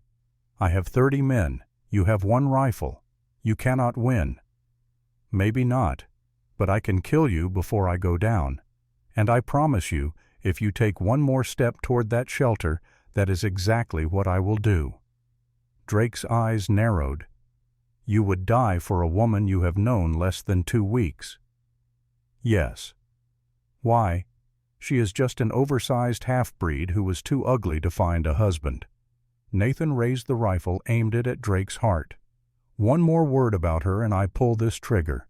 Federal witness or not, I will end you right here." Drake actually laughed. "You have spirit, I respect that. So let me make a different offer. I will pay you $5,000, gold, enough to buy land anywhere in the territory, build a real ranch, live like a king. I do not want your money." "Then what do you want?" "Justice, for Mother Agnes, for all the women you hurt, for Margaret." "There is no justice," Drake said flatly. "Only power, and I have more power than you." "Not anymore," a new voice called out. Everyone turned. Cresting the ridge behind Drake's men were riders. Lots of riders, 50 at least, all wearing federal cavalry uniforms. At their head rode Marshal Keller, his shoulder bandaged, but his jaw set with determination. "Cornelius Drake," the marshal shouted, "you are under arrest for murder, land fraud, assault, and conspiracy. Drop your weapons and surrender." Drake's face went white. He looked at his 30 men, then at the 50 federal cavalry. The math was simple. He was outnumbered and outgunned. For a moment, Nathan thought he might surrender, thought this might end without more bloodshed. Then Drake drew his pistol. He did not aim it at the marshal or the cavalry. He aimed it at the shelter where Margaret lay unconscious. "If I cannot have her," Drake snarled, "nobody will." Time seemed to slow. Nathan saw Drake's finger tighten on the trigger, saw the barrel swing toward the shelter, saw death coming for the woman he loved. He did not think, just acted. Nathan threw himself in front of the shelter just as Drake fired. The bullet hit Nathan in the chest. The impact spun him around and dropped him to the ground. He heard shouting, more gunfire, screaming. Through dimming vision, he saw Father Riley rush to his side, saw cavalrymen swarm Drake, saw the man dragged to the ground disarmed, beaten by soldiers who had no mercy for a man who shot unarmed people. Nathan tried to breathe and found he could not. His chest was on fire. Blood spread across his shirt, warm and wet. Father Riley's face appeared above him. "Hold on, my son. The doctor is coming." Nathan tried to speak, but no words came. He reached toward the shelter, toward Margaret. "She is alive," Father Riley said, understanding. "The fever broke an hour ago. She will live." Nathan smiled. If Margaret lived, then he had kept his oath, had protected her, had stood between her and Drake. That was enough. Darkness closed in. Nathan Bridger, mountain man, husband, father, protector, closed his eyes and let go. He woke to whiteness. For a moment he thought he was dead. Heaven, perhaps. All white and clean and peaceful. Then pain crashed through him, and he knew he was alive. Dead men did not hurt this much. He opened his eyes to find himself in a bed. A real bed with clean sheets and soft pillows. Sunlight streamed through a nearby window. A woman sat beside the bed reading from a Bible. Not Margaret. Someone older dressed in a nurse's uniform. "Where?" Nathan croaked. The nurse looked up surprised. "You are awake. Thank God. We thought we had lost you." "Where am I?" "Helena, Federal Hospital. You have been unconscious for 6 days." 6 days. Nathan tried to sit up and immediately regretted it. His chest felt like it was on fire. "The bullet," he managed. "Removed. It missed your heart by 2 inches. The doctor said you are the luckiest man alive." "Margaret, where is Margaret?" The nurse smiled. "She is here. She has barely left your side except when we forced her to sleep. Shall I get her?" "Please." The nurse left and returned moments later with Margaret. She was on crutches, still her leg in a proper cast now, but she was standing, walking, alive, and when she saw Nathan was awake, her face transformed with joy. "You are alive," she breathed. "So are you." She crossed to the bed and took his hand, careful not to jar his injuries. "You jumped in front of a bullet for me." "Of course I did." "You could have died. So could you. I was not going to let that happen." Margaret's eyes filled with tears. "I have never had anyone willing to die for me before. And I have never had anyone worth dying for, until you." She leaned down and kissed him, gentle and sweet and full of promise. When she pulled back, Nathan saw someone else standing in the doorway. Judge Carter. "Mr. Bridger," the judge said, entering the room, I am glad to see you awake. We have much to discuss. Drake, in custody, awaiting trial, which begins in 2 days. So fast. Federal court moves quickly when we want it to, and we want Drake tried, convicted, and hanged before his allies can mount a defense. Nathan looked at Margaret. You will have to testify. I know. I want to. For Mother Agnes. For all the women he hurt. Judge Carter nodded approvingly. Your testimony, combined with the ledger and Father Riley's sworn statements, should be more than enough to convict. The trial of Cornelius Drake began on October 1, 1872, in the federal courthouse in Helena. The courtroom was packed with spectators. News of the case had spread throughout the territory. Nathan, still weak but determined, sat in the gallery beside Father Riley. Margaret was in a private room waiting to be called as a witness. Drake sat at the defendant's table in chains. His expensive suit could not hide the fact that he was a prisoner now. His power was gone, his influence meaningless in this federal court. The prosecution presented their case methodically. The ledger was entered as evidence, each page a damning record of corruption. Father Riley testified about the statements from the assaulted women. Marshal Keller described finding the burned mission and the murdered Mother Agnes. Then Margaret was called to testify. She entered the courtroom on crutches, her head high despite the stares from the crowd. At 6 feet 3 inches, she towered over everyone present. Some people gasped, others whispered, but Margaret did not flinch. She took the stand and placed her hand on the Bible. Do you swear to tell the truth, the whole truth, and nothing but the truth, so help you God? I do. The prosecutor approached. Please state your name for the record. Margaret Stone. And what was your relationship to Mother Superior Agnes Winters? She raised me from infancy. She was the closest thing to a mother I ever had. Can you tell the court what happened on the night of September 11, 1872? Margaret took a deep breath. Then, in a clear, steady voice, she told the whole story. Drake's visits to the mission, his inappropriate attention toward the younger women, Mother Agnes's warnings, and finally, that terrible night. I was in the chapel praying. Cornelius Drake entered with 4 men. He was drunk. He demanded that Mother Agnes bring him certain young women for his pleasure. The courtroom was silent, every eye fixed on Margaret. Mother Agnes refused. She put herself between Drake and the rest of us, and he— Margaret's voice caught. He struck her, with his fist, then with a candlestick from the altar. He beat her until she stopped moving, until there was blood everywhere. And then he looked at me, through the confessional screen, and he said, "Bring me the big one. Time to break her in proper." Gasps from the gallery. The judge gavelled for silence. What did you do? I ran, with 2 other sisters. We took his horse and fled, because we knew if we stayed we would die. The prosecutor held up a journal. Do you recognize this? That is my journal. 5 years of documenting Drake's crimes. Why did you keep such detailed records? Because I hoped that someday someone would listen, someone would care, someone would make him answer for what he had done. The prosecutor nodded. Thank you, Sister Margaret. No further questions. Drake's attorney stood. He was expensive, brought in from San Francisco, smooth and slick and utterly without conscience. Miss Stone, he began, emphasizing the miss, you claim to be a nun, but you left the convent, did you not? I did. Why? Because I realized my vows were not sincere. I had taken them out of fear, not faith. I see. And shortly after leaving, you entered into a relationship with Nathan Bridger, a sexual relationship. Margaret's cheeks flushed, but she met his eyes. Yes. So you broke your vows of chastity, violated your oath before God, and now you want this court to believe your testimony is truthful. Objection, the prosecutor said. Relevance. I am establishing the witness's character, Your Honor. The judge considered. I will allow it, but tread carefully, counselor. The attorney smiled.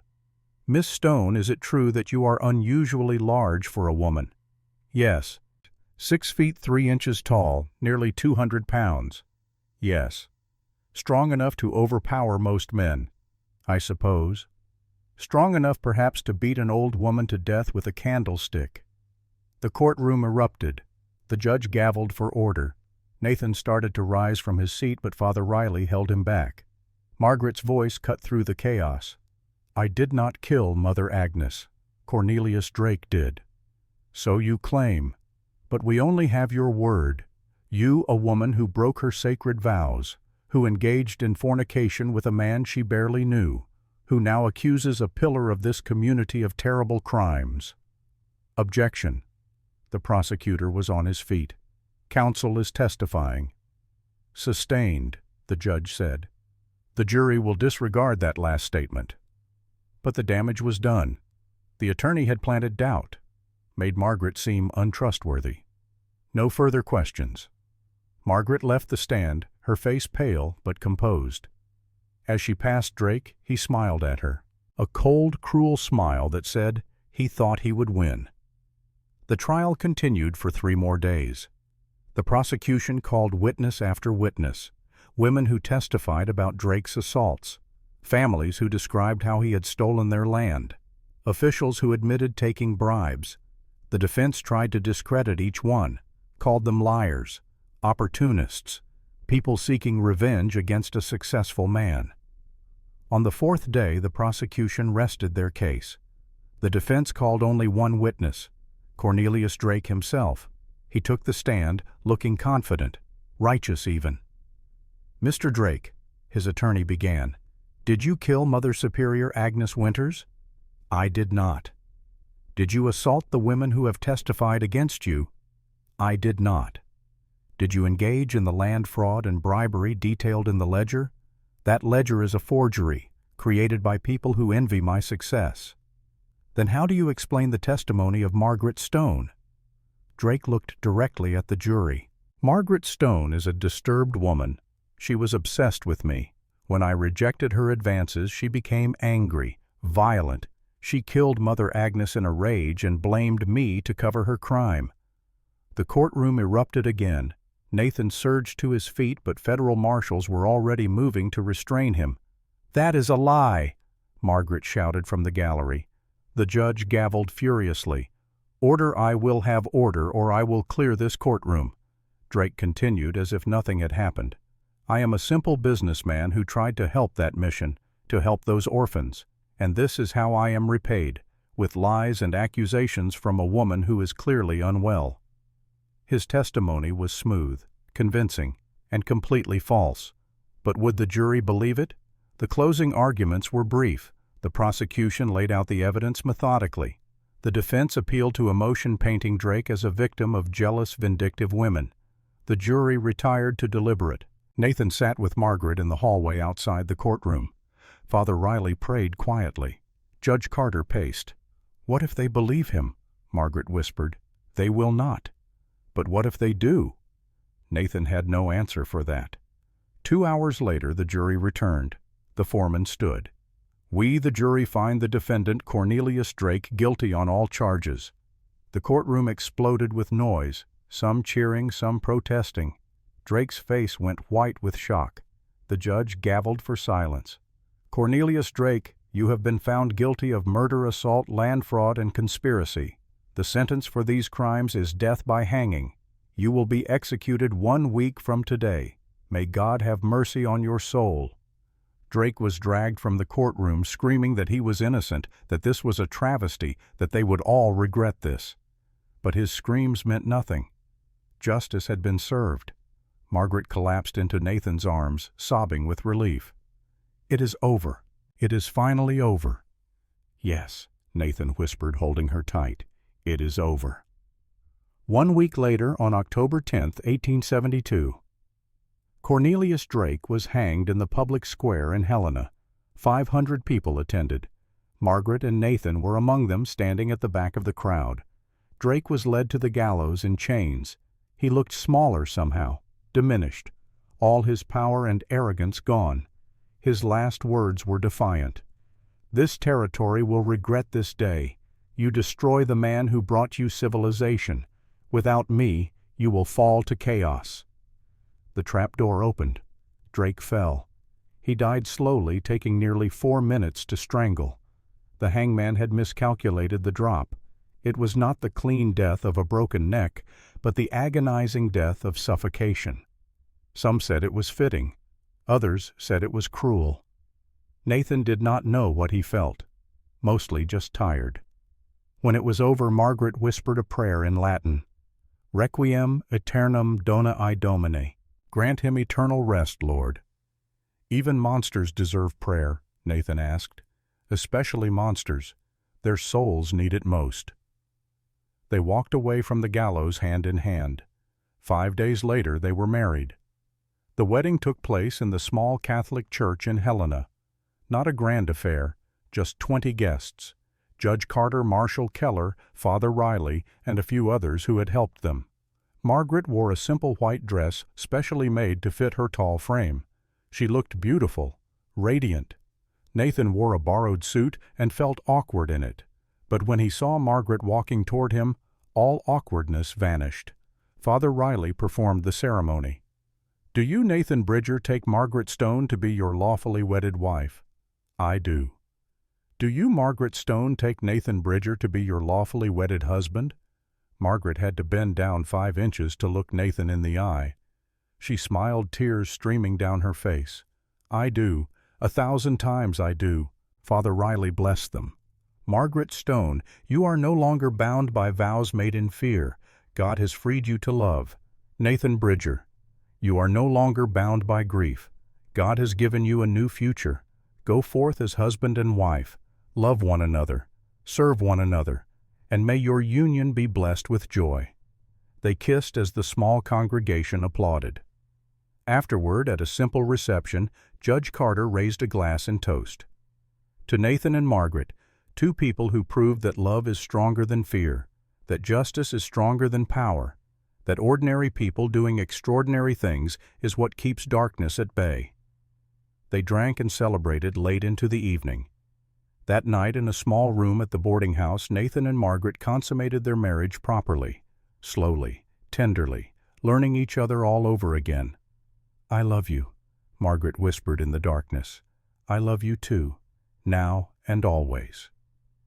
They returned to the mountain cabin in late October. Winter was coming, but they had time to prepare. The cabin felt different now, not a refuge from the world, but a home to share. They worked together to expand it, adding a second bedroom for the children they hoped to have. Margaret proved as skilled with tools as Nathan had suspected. She could lift beams he struggled with, could saw lumber with tireless strength. The neighboring ranchers, initially suspicious of the giant woman, came to respect her, then admire her, then rely on her when heavy work needed doing. Spring came, and with it, news. Margaret was pregnant. Their first child, a daughter, was born in January 1874.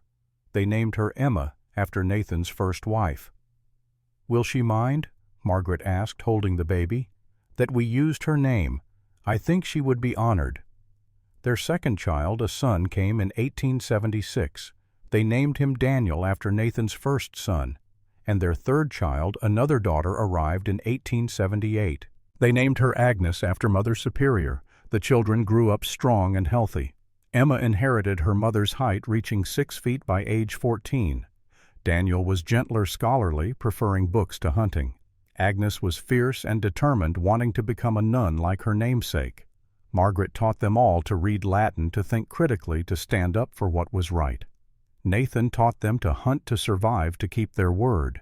Together, they raised children who would change the world. In 1875, St. Catherine's Mission was rebuilt. Margaret and Nathan donated $5,000 from a reward they received for bringing down Drake. The mission flourished under new leadership, helping hundreds of orphans and abused women over the years. Margaret served on the board, using her experience to ensure no one would suffer as she had suffered. The years passed. Nathan and Margaret grew old together. His hair turned white. Her back began to stoop slightly, though she remained tall and strong. They sat on their porch on warm evenings, holding hands, watching the sun set over the mountains. "Do you ever regret it?" Nathan asked one evening. "Giving up the convent, breaking your vows?" Margaret smiled. Those vows were never meant for me. I was hiding in that convent, afraid of the world. You helped me stop hiding. You helped me stop being dead. We saved each other. Yes. Yes, we did. On July 14, 1924, Margaret Stone Bridger passed away in her sleep. She was 80 years old. She had lived long enough to see 12 grandchildren and 8 great-grandchildren. Her last words whispered to Nathan as he held her hand were simple. "Do not be sad. I have had a wonderful life." Nathan buried her on the hill overlooking their cabin next to the graves of Emma and Daniel from so long ago. He had the stonemason carve her headstone with care. Margaret Stone Bridger, 1844 to 1924, beloved wife, mother, grandmother, the bravest woman who ever lived. Nathan survived her by only 2 months. On September 14, 1924, he called his grandson Thomas to his side and told him the whole story. Then that night, Nathan Bridger closed his eyes for the last time. They buried him beside Margaret. His headstone matched hers. Nathan Bridger, 1840 to 1924, beloved husband, father, grandfather. He kept his oath. Between the 2 graves their children planted a pine tree. It grew tall and strong, sheltering both stones beneath its branches. The 3 children divided their parents' possessions. Emma took the cabin and the land. Daniel took the books and journals. Agnes took the massive wooden cross that had hung over the mantel, the cross that Margaret had made in 1920 when she still had the strength. 4 feet tall, carved from mountain pine with Latin words etched into the grain. Fortitudo mea et laus mea Dominus. The Lord is my strength and my glory. Agnes became Mother Superior of the rebuilt St. Catherine's Mission in 1930. She served for 40 years helping thousands of orphans and battered women. She taught them all the same lesson her mother had taught her. Being different is not wrong. It is simply being exactly who God meant you to be. Emma married a rancher and had 4 children. She taught them all to be kind to those who were different, to stand up for the weak, to keep their promises. Daniel became a doctor. He practiced in Helena, treating patients regardless of their ability to pay. He never turned anyone away, never broke his word. All 3 children lived long lives. All 3 raised children who raised children who raised children. By 2024, 152 years after Nathan first found Margaret bleeding under a pine tree, there were 50 descendants scattered across America. 3 doctors, 5 teachers, 2 nuns, 7 engineers, a dozen ranchers and farmers, and countless others pursuing countless dreams. All of them knew the story. All of them had been told about the mountain man who loved the giant nun, about the oath that was kept, about the promise that defined what kind of people they should be. And in every one of their homes somewhere was a copy of the words that had been carved into that wooden cross. Fortitudo mea et laus mea Dominus. The Lord is my strength and my glory. The original cross, the one Margaret made with her own hands, remained with the descendants of Agnes. In 2024, it hung in the office of the current Mother Superior of St. Catherine's Mission, a woman named Sarah, great-great-great-granddaughter of Nathan and Margaret, 64 years old and strong like her ancestor. She told the story to every woman who came seeking shelter. My great-great-grandmother was 6 feet 3 inches tall, so strong she could lift logs that 3 men struggled with. Everyone called her a freak, a giant, too big to be loved. Sarah would pause, let that sink in. But my great-great-grandfather looked at her and saw a woman worth dying for. They loved each other for 52 years, raised 3 children, started a legacy that has blessed hundreds of people. Another pause. So when you think you are too damaged, too broken, too different to be loved, remember Margaret Stone. Remember that the right person will not see your differences as flaws. They will see them as exactly what makes you perfect. The women listened, and some of them, for the first time in years, allowed themselves to hope. St.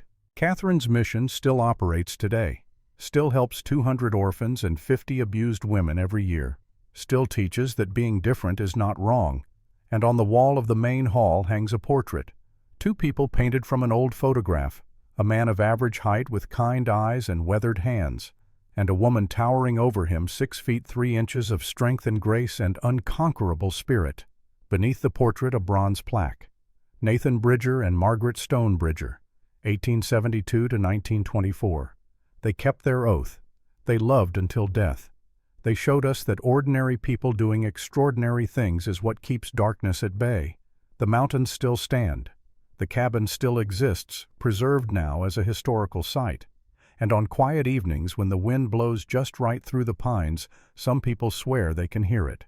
Two voices, one deep, one strong, both laughing together. The sound of two people who found each other in a storm and built a love that outlasted death itself. The sound of a promise kept. The end.